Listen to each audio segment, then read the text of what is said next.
One of the coolest captains behind the wickets, magician అంతే. ఒక్కసారి field change చేశాడా batter తనకి తెలియకుండా ఆ ఫీల్డ్ సైడే కొట్టేశాడన్నట్టు అవుట్ అయిపోతారు.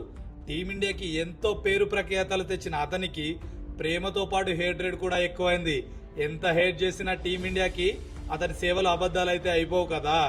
One and only captain to win all 3 ICC trophies for team India. కెప్టెన్సీలో తను చూపించే కూల్నెస్, తన ప్లేయర్స్ మీద తను పెట్టే నమ్మకంకి హేటర్స్ కూడా అబ్బురపోవాల్సిందే. అది ఆయన వ్యక్తిత్వం.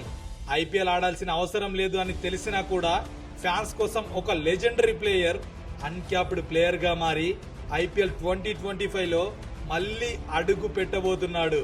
ఇది తెలిసిన ఆయన ఫ్యాన్స్ ఇక స్టేడియంస్ ని ఎల్లోమయం చేయడం అనివార్యం. ఐపీఎల్ ఊపిరి పీల్చుకో, వస్తున్నాడు మహేంద్రుడు. ఎంఎస్ ధోని తాలా for a reason, Jersey number 7.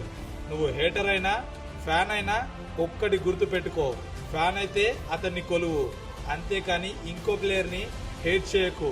ఇక నువ్వు హేటర్ అయితే అతను చేసిన సేవలు తెలుసుకో, ఊరికేనే మాటలనుకో. అతను ఆడే ఒక్క బాల్ అయినా సరే అసలు బ్యాటింగ్ కి వస్తాడా లేదా అనే డౌట్ ఉన్నా కూడా ఆయన కోసం స్టేడియంలోకి వస్తున్నారంటే అతను మామూలు మనిషి అయితే కాదు.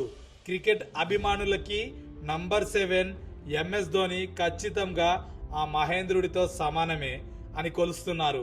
Remember the name Mahendra Singh Dhoni, one of the finest captains for team India and best captains for CSK forever. Thala fans, video నచ్చితే సబ్స్క్రైబ్ చేసుకొని నాకు ఒక సపోర్ట్ ఇవ్వండి. అలాగే వీడియో ఇంకా నచ్చిందనిపిస్తే వీడియోని లైక్ చేసి నన్ను మోటివేట్ చేయండి. మీ ఎంఎస్డి ఫ్యాన్స్ అందరికీ ఈ వీడియోని షేర్ చేయండి. ఉంటా మరి. మర్చిపోయిన ఎంఎస్ ధోని మీద నీ ఒపీనియన్ ఏంటో కామెంట్ చేయి.